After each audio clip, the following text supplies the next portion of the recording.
Assalamualaikum warahmatullahi wabarakatuh. Sebelumnya perkenalkan, nama saya Muhammad Fatul Nugroho dengan NIM 111230679 dari kelas Desain dan Komunikasi Biologi TGC. Di sini saya akan mempresentasikan mengenai ringkasan proposal penelitian tugas akhir dengan judul Analisis Aliran Muka Air Tanah dan Sifat Fisik dan Kimia Air di daerah Banjarjo dan sekitarnya, Kecamatan Rendomulya, Kabupaten Malang, Provinsi Jawa Timur.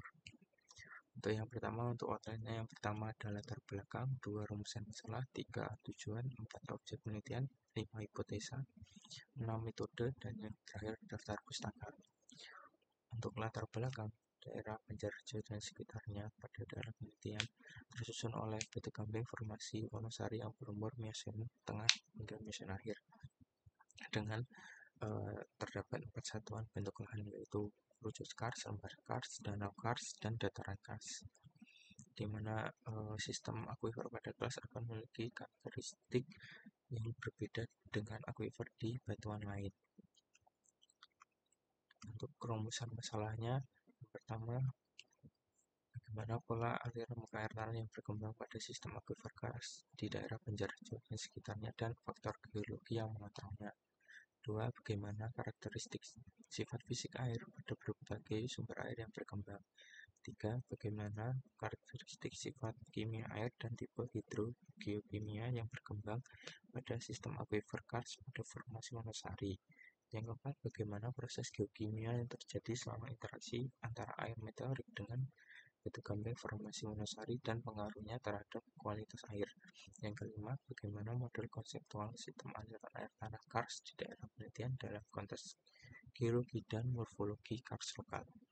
Selanjutnya, untuk tujuan penelitian yang pertama, mengidentifikasi dan memetakan pola aliran muka air tanah pada sistem akuifer.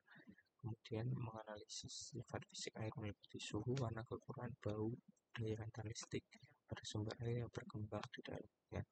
3. Menganalisis sifat kimia air meliputi Ca2+, Mg, NaK, HCO3, SO4, dan Cl, serta parameter kimia lain seperti pH, TDS, kesadaran pada sistem akuifer kars. Keempat, menentukan tipe hidrogeokimia air tanah dan interpretasi geokimia yang terjadi selama interaksi air dengan Batu Kambing Formasi Wonosari.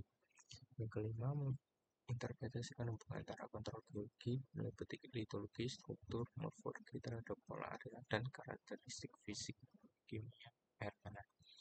Yang keenam, menyusun model konseptual sistem aliran air tanah berdasarkan integrasi dan data geologi, data hidrogeologi, hidrokimia, dan kerangka geologi lokal. Selanjutnya, untuk objek penelitian yaitu yang pertama ada sistem aliran air tanah kars, sumber air, permukaan dan bawah permukaan, serta karakteristik fisik dan kimia air. Kemudian ada sistem akuifer kars yang berkembang. Kemudian 3, ada mata air, sumber gali, sungai, bawah tanah, dan sumber lain. Yang keempat, ada pola aliran muka air tanah. Yang kelima, ada sifat fisik dan kimia air. Yang keenam, ada hubungan antara satuan bentuk lahan kars dengan karakteristik hidrogeologi.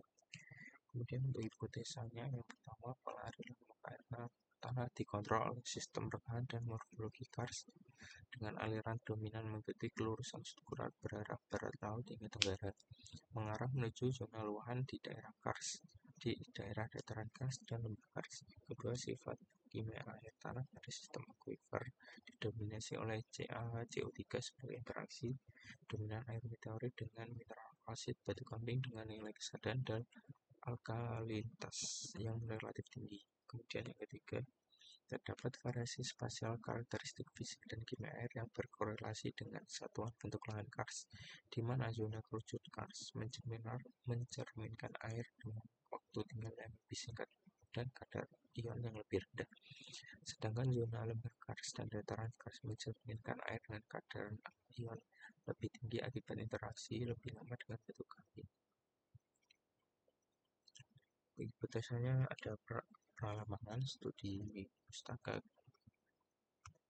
Untuk metodenya ada peralaman studi geologi regional, informasi DMS RTM, penyusunan peta geologi dan hidrogeologi mutatif, data lapangan, inventarisasi dan pemetaan sumber air, pengukuran muka air tanah, pengukuran parametrik fisika air seperti suhu, pH, DHL, kekeruhan, debit, terus ada pengambilan sampel air, kemudian analisis laboratorium dan data, analisis ion mayor CAMG, NaK, HCO3, SO4, Cl, TDS, alkalinitas, kemudian analisis hidrogeokimia menggunakan diagram Piper, Steve, dan indeks saturasi kalsit, kemudian analisis spasial dan pembuatan peta menggunakan GIS. Kemudian ada output untuk peta ada muka air tanah, peta distribusi sumber air, dan peta kualitas air. Dan yang terakhir ada model konseptual sistem aliran air tanah pada daerah penelitian. Berikut adalah data pustaka yang saya gunakan.